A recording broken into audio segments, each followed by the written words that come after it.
Way to make us all look good. It's all about finishing strong. You finished strong, so did Chris Taylor today. Let's head back to Colorado right now. Shohei Ohtani had a pretty good season wrap up today. He's standing by with Kirsten and the media.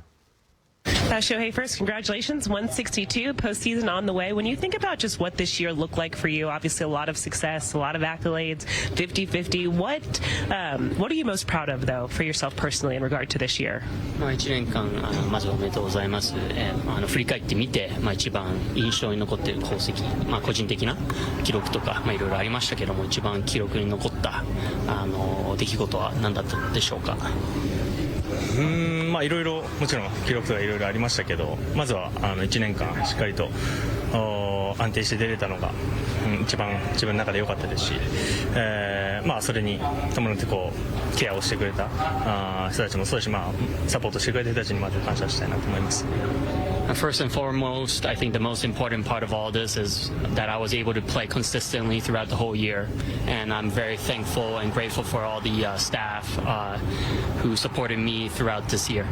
Dave Roberts was telling us that after 50-50, he felt like your approach at the plate had shifted, more hitting for average. Did you consciously make that decision? And I guess what was the focus for you in which you were looking to do that? 50-50の記録以降、バッティングの面でもうちょっとヒットを狙っているのかなと監督がおっしゃってたんですけども、何かバッティングの方で変えたことはありますか？ヒットの方にシフトしたってことはもちろんないですけど、いい打席を送りたいなと思ってたので、その先でもう一段打撃の質でいうと先が見えたのがまず後半は良かったんじゃないかなと思います。I haven't really changed my approach, not necessarily trying to get base hits, but it's always about improving my quality of at-bats, and I thought that I was able to increase and better my quality of at-bats later. Shohei, what do you think about how surprised are you, how close you were able to get to the Triple Crown? 三冠王の可能性っていうのが今日あったんですけども、どのぐらい意識していたのか。それはあんまり考えてなかったですかね。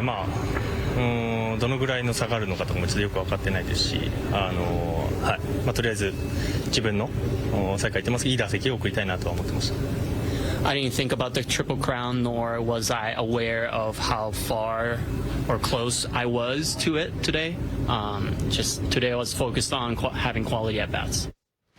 Next season, we will see Shohei Ohtani pitch. As for this year, we don't know the order of the rotation for the playoffs, but Dave Roberts confirmed that the starters for the NLDS would be Jack Flaherty, Yamamoto, Walker Buehler, and also Landon Knack. Flaherty, of course, he was a midseason pickup for the Dodgers. Buehler missed all of last year, and the other two guys are rookies, Jerry. So what do you make of this Dodgers starting rotation heading into the postseason? Well, I feel a lot better about this rotation today than I did about 10 days ago. So, again, you got Jack Flaherty, a veteran guy, knows what it means to pitch in the postseason. I believe he gets the nod game one. He's done an exceptional job putting us on his back throughout the second half as our ace. Yamamoto is now healthy. He looked great in his last start. And obviously Walker Buehler, big game Buehler. He's been outstanding throughout his career as far as big games. And then Landon Knack. I love the makeup of this young man. So going forward, I love our rotation. You see it right there. Flaherty, Yamamoto, Buehler, and Knack. I think that's 1 through 4. Yeah, you mentioned about a couple guys being rookies and then being on this list. Well, Yamamoto, he has pitched in some big games, so he understands that. You know, we were talking about, Ike was saying world champions. Well, there's looking to be World Series champions. There's two guys who are actually world champions on this team, and that's Shohei and Yamamoto. So they have been in big games before. They understand. Flaherty has also pitched in big games, so it's nice to see that experience. We know Walker Buehler. So I think we were talking about the buildup of some of these guys as they're getting toward the end and say, okay, Yamamoto getting healthy, but I think it was really Buehler as we were watching every step and getting better and better and better. And I think really his last game was one of the best we've seen all season long. So that's definitely positive. And we know his mental makeup, mentality, big games, he thrives. And then Landon Knack, Jerry, you touched on it. We just love his demeanor on the hill. This guy just goes out there, he gets outs, he knows how to pitch. Simple as that. We've said that from the beginning, and he's embraced every single opportunity. Every time they get the ball, he's getting the job done. Kudos to him. I'd have no problem seeing him in a postseason game. Starting rotation in a much better spot this year as opposed to last year when they really didn't have many,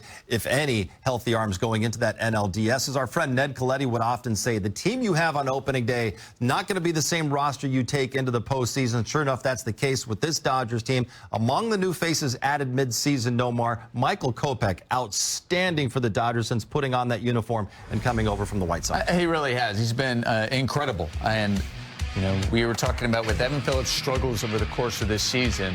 You know, we saw a lot of closer by committee since then to finish out this season. But I really think at the end here, Michael Kopech should be a closer in the postseason. I think he's the guy that can handle the situation. He's the go-to guy. I know he didn't close out this final game. I think they also want to put a little stress on Enrique as well, and he did an excellent job closing out the game. But nonetheless, I can see Kopech being that closer. That way, it'll just shorten the game. You know he's the guy in the ninth. You know that's taken care of no matter what. And now you have all these other high-leverage arms in the bullpen to really figure out how you want to match them, especially if you get a solid start from your starter. So, you know what? Michael Kopech has been a huge, huge addition at the trade deadline. I agree. I think Michael Kopech has put his best foot forward, and he's made it loud and clear that he is this team's closer. Now, the reason why he didn't close today, they wanted to give Enriquez a chance to kind of close, put some pressure on him. They might consider him putting him on that postseason roster now that obviously Bruce Dargrado has been banged up. So, again, I love where Kopech is at. Great addition, great trade. And you've talked a lot, Jerry, about those three additions the Dodgers got at the trade deadline. We've already talked about Flaherty and Kopech, and also in that same three-team deal that brought Kopech from the White Sox, the Dodgers got Tommy Edman from the St. Louis Cardinals. He's become a regular at both shortstop and in center field, Jerry. Another huge addition to this Dodgers roster going into October. Really the perfect guy for this type of ball club. He's a switch hitter. He can play great center field. We've seen him play really good shortstop, especially with Miguel Rojas going down the last couple days. Hopefully we'll be right for the first game of the NLDS. But Tommy brings some speed, bat-to-ball skills. He's an absolute gamer. He's got some pop in his bat, especially from the right side. I just love the makeup of this young man. Listen, don't worry about the average. It fluctuates in just a little at bats. Just only played 37 games. But I think he is going to be a difference maker in the postseason with his bat, the versatility, and he's just a perfect guy to have on this roster. I think it was a huge pickup. I mean, when we were looking at the first half of this season, the Dodgers really struggled on the bottom part of the lineup. Make no mistake, it was really, really top-heavy. And they were trying to get guys going. They needed guys to be their ordinary selves. And some of the guys were. I mean, they really did. Gavin Lux was great to see. Kike started finding it as well. We even seen Chris Taylor starting to get there as well, kind of in that second half of the season. But I think it was Tommy Edman, the addition of Tommy Edman, and Max Muncy. When Max Muncy also came off the IL, I really like Max Muncy down there when I always say about that 7th spot, just because when you really look at it, now that these guys are swinging the bat so much better, like a Tommy Edman, like a Gavin Lux, all of a sudden, now there is just there's no relaxing for any starting pitcher, any pitching staff really facing this lineup. So I really like to see that. But I think those guys really had an impact. Tommy Edman really at the center of it, a guy who can handle the bat from both sides, the versatility, and I think that also really helped them. That allowed also Mookie Betts to say, hey, Mookie, go back to right field. Yes, you're the right fielder. We have some other guys here now that can fill in that position. Just go be yourself out there in right field. And it's just, I think, changed the whole dynamic and feel of this team. And you know, all three of those guys that came over at the trade deadline, they are excited about getting a chance to win in October. Up next, we revisit one of the games of the year, the comeback in Colorado, and Teoscar Hernandez's grand slam in a 7-run 9th inning. Plus, last Thursday, the Dodgers celebrated yet another NL West title. Who doesn't love a champagne celebration? We'll have our plays of the month coming up. Just Dave Roberts just chucked sunflower seeds. They usually throw the sunflower seeds up in the air. Remember, but Dave just chucked it in his face. He was so excited. Throw it in the air. Do not throw it at him because you don't want to, hurt an eye. Yeah. All right, Chris Taylor had a huge home run today in Colorado. Right now, he's standing by with Kirsten. Chris, just considering what the start of this year looked like, how just important was it for you to end on a high note? Very important. I think, my year is what it is. I've accepted that a while ago, and for me, my goal's kind of just been, helping this team any way I can, and trying to get ready for the postseason and try to get right for when, I'm kind of hanging my hat on, being ready and helping this team win a World Series. You obviously put in a lot of hard work to get to this point. Do you believe that just kind of based off the results, you think your swing is kind of where you want it to be? Yeah, I do.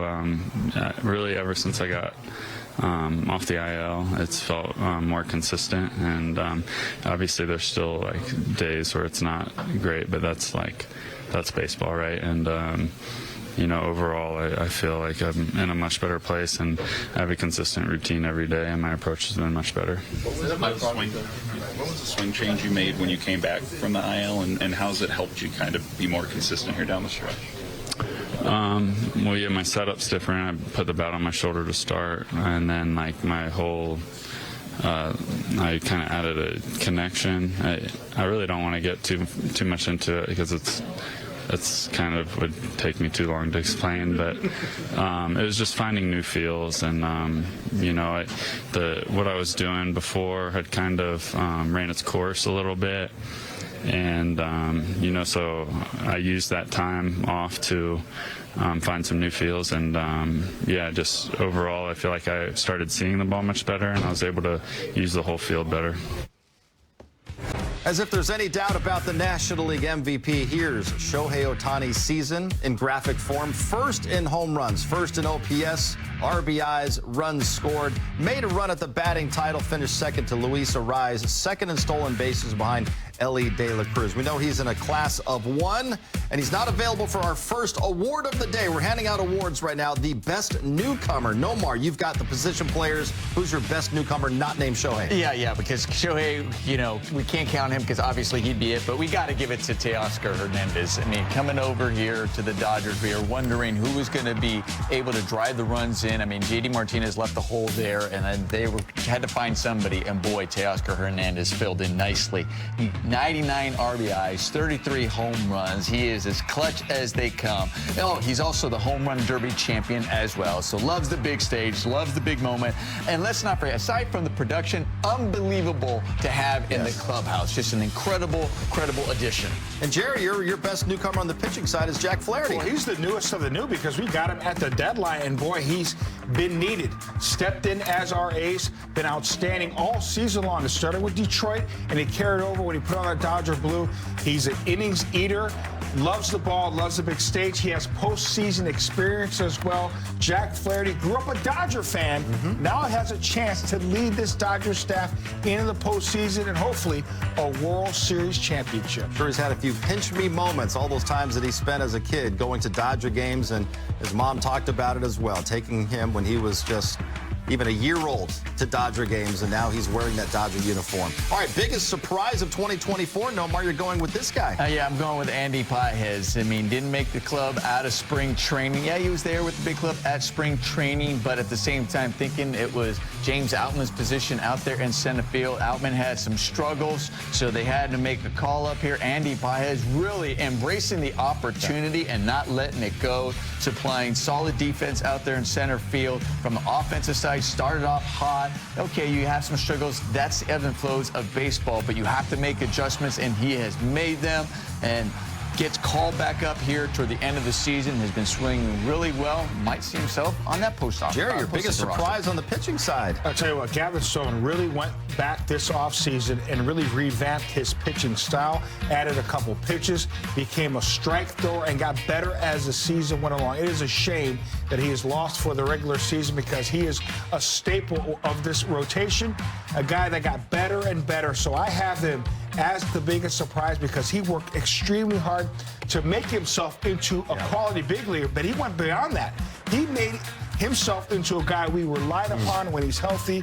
Hopefully he comes back healthy next year and picks up where he left off. Yeah, just so unfortunate, not available for the Dodgers this postseason. Speaking of the postseason, after 6 losing years in Anaheim, Shohei Ohtani is heading to the postseason for the first time in his career. As both of you guys know, the playoffs, they are different, Nomar. So what kind of advice would you give Shohei about October baseball? Keep having fun. I mean, I think he took the mentality, we always talk about September is like the postseason. And boy, it seemed like he took that to heart because he had a September for the ages, a historic September as well. And then you saw the big games, even when they were playing the Padres, you saw the emotion that he was playing with. He understood what was at stake. He understood the atmosphere, and he embraced it and still was able to produce. Don't change a thing. It looked like he was enjoying himself. He was expressing himself. just be your ordinary self. Absolutely. Do not change a thing. And Shohei Ohtani's been dealing with pressure since he was about 15, 16 years of age. So he understands it. He led Team Japan to that WB title. So he has pitched and played in big games. And I love the fact that he got a taste of that at Dodger Stadium this past homestand against the San Diego Padres. Those were playoff games, playoff-like atmosphere, and he thrived in that environment. So keep doing the same thing. Baseball needs this. To having Shohei Ohtani, the best player in the game, on the biggest stage. We will see him next Saturday. After 162 games, the regular season is finally over. Coming up next, some final thoughts, and we will look ahead to what's on the horizon for the National League Division Series.